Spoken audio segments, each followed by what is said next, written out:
Assalamualaikum warahmatullahi wabarakatuh. Nama saya Terwetra Saida, akhiran NIM 130. Saya akan jelaskan salah satu materi statistika, yaitu dari cabang non-parametrik, yaitu median. Median ialah nilai tengah dari gugusan data yang telah diurutkan, mulai dari data terkecil sampai data terbesar, atau sebaliknya dari data terbesar sampai data terkecil. Median dibagi menjadi dua perhitungan, yaitu median data tunggal dan median data kelompok. Lalu, sekarang kita akan mencari median bentuk data tunggal. Mencari data tunggal dengan cara mengurutkan data tersebut dari data terkecil sampai data terbesar, atau sebaliknya dari data terbesar sampai data terkecil. Kemudian posisi median dicari dengan rumus median setengah N plus 1. Maaf, itu tipe di PPT, di mana N sama dengan jumlah data. Nah, kita masuk ke contoh soal median data tunggal. Kita menggunakan data ganjil. Data ganjil yang diketahui ada 9 data. Langkah-langkah untuk menjawabnya: urutkan data dari terkecil sampai data terbesar.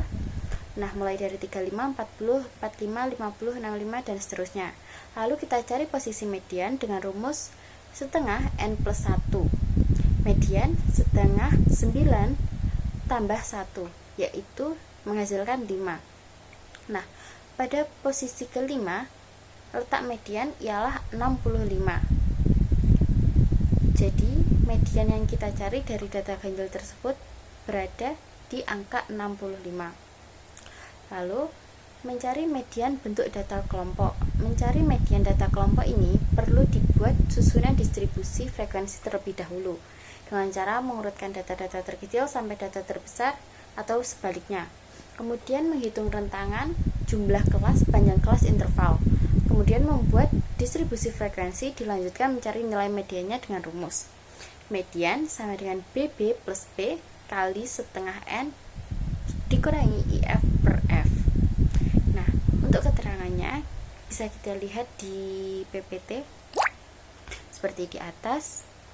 Median sama dengan nilai median, BB adalah batas bawah kelas, lalu P itu panjang kelas, N ialah jumlah data, F banyaknya frekuensi, IF dan jumlah dari semua data, semua frekuensi. Selanjutnya kita masuk ke contoh soal median data kelompok. Sebanyak 26 orang mahasiswa terpilih sebagai sampel dalam penelitian kesehatan di sebuah universitas. Mahasiswa yang terpilih tersebut diukur berat badannya. Hasil pengukuran berat badan disajikan dalam bentuk data berkelompok seperti bawah ini.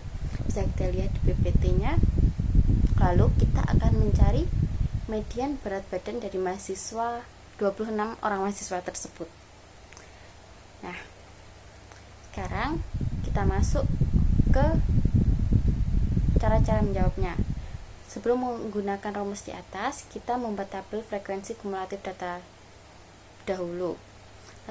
Selanjutnya kita menentukan nilai-nilai yang akan digunakan pada rumus.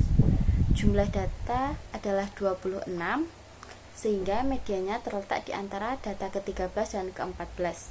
Nah, data ke-13 dan ke-14 ini berada pada kelas interval keempat, yaitu 61 sampai 65. Kelas interval keempat ini kita sebut kelas median. Melalui informasi kelas median, bisa kita peroleh batas bawah kelas median sama dengan 60,5.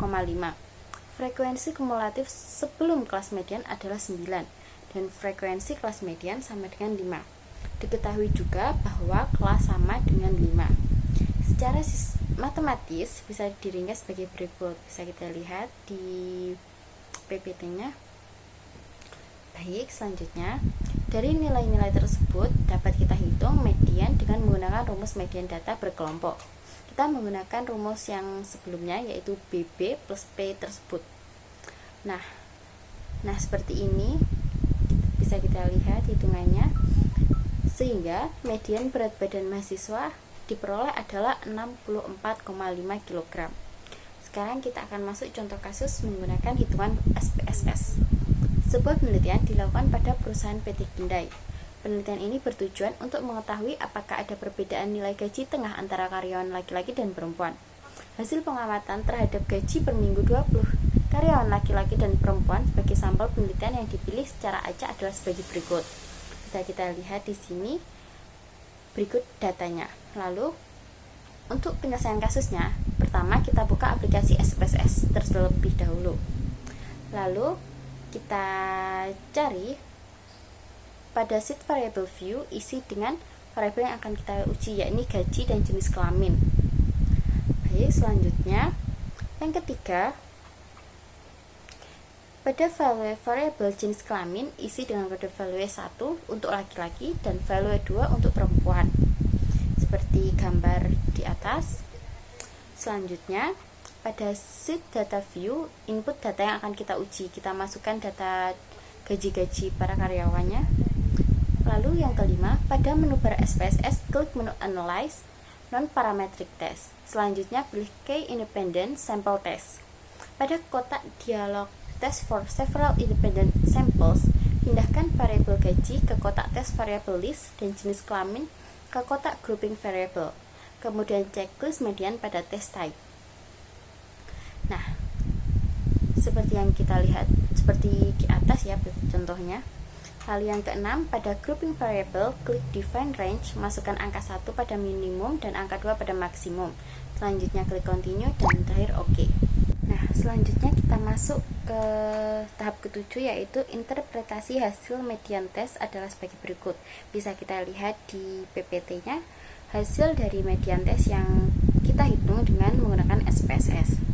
Dari hasil perhitungan di atas diketahui bahwa nilai signifikansi atau SIG median test adalah sebesar 0,141.